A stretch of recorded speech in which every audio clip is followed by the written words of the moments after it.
Hey guys, Tilly here with Kirby, Lorenza, Eli and Daryl. These guys made a movie called The Green Inferno. What can you tell us about that movie, Eli Roth? It's finally coming to cinemas. There was a bit of a delay in the release, but it was great. I wanted to make like a kind of balls out, old school, like jungle cannibal movie. The kind of movies I watched when I was a kid, and you think the people who made it were absolutely insane. And my cast was wonderful and just as crazy as I was. We went deeper in the Amazon than anyone has ever shot a film. Everyone almost died in different ways, but the movie turned out awesome. I guarantee you there's nothing like it. It's a really fun movie. Can you guys tell me who you play and what was the most horrible thing Eli made you do? I play Lars in the movie. I am the stoner guy in the movie. And the worst thing that Eli, I don't know. The tarantula was pretty. Yeah. There might be a full frontal moment in there with a tarantula close by. Lorenza? By the way, a real tarantula. That was real, incredibly that was venomous. yeah. He did Yeah. full frontal next to a real tarantula. Real full frontal. Yeah. I play the idealistic Justine who wants to go and save the Amazon and joins these crazy guys. And I think every day was kind of insane. There's a tie between the helicopter shot where they put me alone and a giant storm came in and I thought the helicopter was gonna fall and it was by myself there in the DP. Or the time I jumped into a river and almost died. I'm screaming for my life in the scene. It's great. I was like, wow, Lorenza's really going for it. And she's like, cut! They never got it. They never got it. We never cut. Look, But I'm alive. You're a horrible man, Eli Roth. Oh, yeah. It was a great shot. And after she saw the shot, she couldn't argue. It's great for the film. And what about you, Kirby? I play Amy. She's kind of neurotic and, kind of the normal cliche chick that she freaks out kind of the whole film. She's kind of crying and screaming the whole film. Well, she takes a lot of medication, then she's left without her medication and without a Prozac. Yeah, she needs the medication, and I don't have my Prozac, so I freak out even more. The worst thing I think that happened to me wasn't on Eli, actually. It was, I got severely attacked by the bugs. We all got bitten. No, but Kirby's was bad. Imagine The Mist or Starship Troopers. It was worse. I don't know why they really liked me, so I had to go to the hospital and get a shot in my buttocks a couple times. Your bottom. Yeah, my bottom. Yeah, you spent some time in the hospital. I went to the hospital But a couple also- times. They then had to visit me on location and then give me a couple shots. We did a plane crash scene, and I really wanted it that to be was real. crazy. So we built this drum where we rebuilt the inside of the plane and mounted the camera, and then basically just spun them around and 360. around. And then they're in the plane, and we break the tail off. And I remember we were doing it. It was pure. We shot it in Chile, as we call it, Chile wood. We had basically a truck with a tree in the back, and I was like, "How are you gonna break that off?" He's like, "Don't worry, I'll hit it." And he just got in a truck and went 100 miles an hour with the tree and just smashed it off. It looks awesome, but we almost took out a few actors. Was it worth it?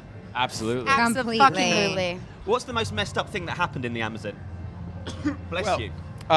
There were a lot of messed up things. I mean, from before we started making the movie, our production designer was there in the village, and it looked pretty ready to shoot, but there were a couple of modern-looking buildings we had to kind of dress out. And so she spent time getting the cage ready, and right before she left, the village was like, she had to go back to Santiago to prep the rest of the sets. The village was like, "We have a gift for you," and they brought her a baby, and she's like, "What?" And they're like, "This is our gift for you," and she's like, It was a child. "It was a child." They wanted to give her a child. baby, and I she's know like, what babies, guys. Yeah. No, but I'm saying, like, it wasn't like a doll of a baby; it was an actual baby.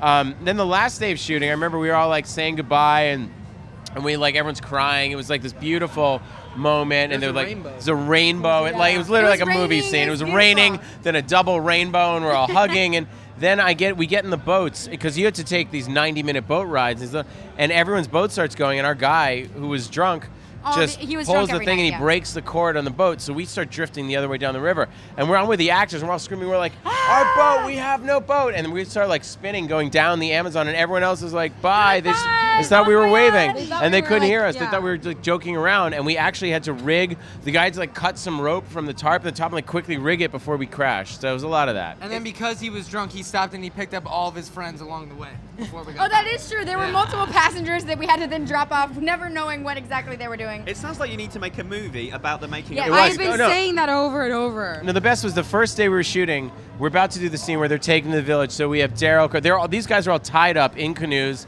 and I'm doing the scene where like it's like the arrival at Kurtz's village in Apocalypse Now. There's heads on spikes and bodies, and all the villagers are coming over. And as we're about to roll camera, 2 boats full of Christian missionaries from a super church in Texas pull up, and they see the heads on the spikes and the kids tied up, and they were just like, oh my God, the devil is here, the devil is here. And they started like playing music about Jesus, it was crazy. So of course I grabbed my camera to go and shoot that, which is the most exciting thing I've ever filmed. Yeah. And they were like, no, it's not a joke. Like you really gotta like We really stay wanna out of it. save you. But then they told them, no, it's not.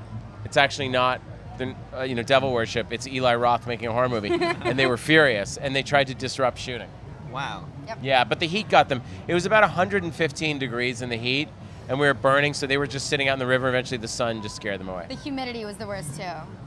So when can people finally see the movie? September 25th. It will be out in the U.S., and we're figuring out all the other international dates shortly thereafter. We've got a saying back home, you wait all day for a bus and then 2 come along at once, and that's what's happening with your movies. Yeah, Knock Knock, starring Lorenza and Keanu Reeves. I know. Well, Knock Knock's already out in the UK. It came out. It's really weird to have you think. Yeah. It's all. Yeah, it's the fun of making independent movies is you sell it off to different countries to pay for the movie, and then they all want to release it at different times. So Knock Knock has already come out in the UK. The US, it's October 9th. Latin America, it's in September. It's fun. And what's going on with you and sharks? I love sharks. I'm very big. I'm hosting Shark Week, Shark After Dark this week. It's been amazing. Lots of fun guests. Tonight's the last night at 11 on Discovery, and I'm in prep on Meg, a giant megalodon movie, which I'm really excited about. and Warner Brothers. What made you choose that? Well, I love sharks. I love Jaws, and what I love about this is it's different. I mean, it's a giant shark the size of a Greyhound bus. It's a dinosaur shark, Jurassic Shark, people call the book. And I just kind of wanted a shark that's like, Miss Pac-Man, where it just eats dots. That's just a shark eating people. I want like a line of surfers, and the shark just chomps them and takes a bite.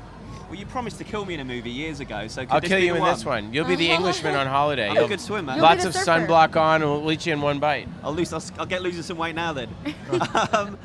Also, you've got a connection to Comic-Con, I feel like, this year, or comics, because John Watts just got a big gig. Yeah, Someone how about that you're that? connected to. So can you maybe explain how you know John Watts and what he's doing? Well, John made a short film called Clown, and it said I directed it, and it was so good. It was a fake trailer that I contacted him, and I said, let's turn this into a movie. And he said, thank you for not suing me. And I said, come on, dude, this is Hollywood. We sue after we make money. There's no point in suing now. But he made a terrific film, which came out in the UK, a very disturbing movie. Fantastic, yeah. Still hasn't come out here Have you because seen it? lots Yeah, of it's children great get killed. It's amazing. Lots of children get killed. But after that, he made a great film called Cop Car that just played at Sundance, and Spider-Man. Mario picked him to direct Spider-Man. He's an excellent choice. He's such a nice guy, such a smart guy.